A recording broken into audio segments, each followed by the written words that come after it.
Hi guys. Hair స్ట్రాంగ్గా ఉండాలంటే hair pack ఖచ్చితంగా అవసరం కదా హెయిర్కి.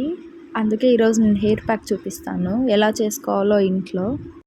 నా హెయిర్ చాలా థిన్ ఉండేది, కానీ ఇట్లా ఈ పేస్ట్ అయితే ఒక 2 వీక్స్ అట్లా 2 టైమ్స్, వీక్ ఒక 2 టైమ్స్ అట్లా అప్లై చేసి హెడ్ బాత్ చేసుకుంటాను. ఒక 1.5 అవర్ అట్లా పెట్టుకొని తర్వాత హెడ్ బాత్ అయితే చేస్తాను. అసలు రిజల్ట్ అయితే చాలా బాగా వచ్చింది. ఇప్పుడైతే నా హెయిర్ చాలా అంటే చాలా థిక్ అయిపోయింది, ప్లస్ బ్లాక్ కూడా అయింది సిల్కీగా.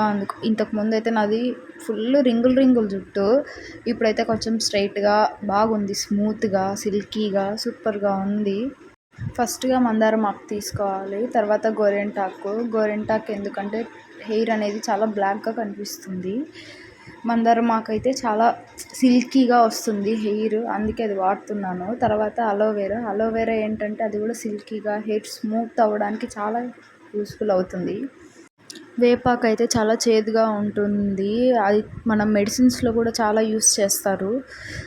తలకు అప్లై చేస్తే తలలో ఉన్న ఆ చేదు వల్ల తలలో ఉన్న ఏదైనా సరే బ్యాక్టీరియా అవి ఇవి చనిపోతాయి అనేసి మెంతులు ఓవర్ నైట్ మొత్తం సోక్ అవ్వాలి వాటర్లో, మొత్తం అన్నీ కలిపి పేస్ట్ పట్టించుకోవాలి.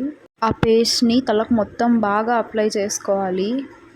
ఇలా హెయిర్ ప్యాక్ మీరు కూడా ఇంట్లో ట్రై చేయండి, అసలు చాలా బాగుంటుంది రిజల్ట్ అయితే. నాకైతే ఒక 2 వీక్స్లోనే హెయిర్ అనేది చాలా సిల్కీగా అయింది, స్ట్రైట్గా అయింది, షైనీగా కూడా అయింది. బాగుంది ఇప్పుడు నా హెయిర్.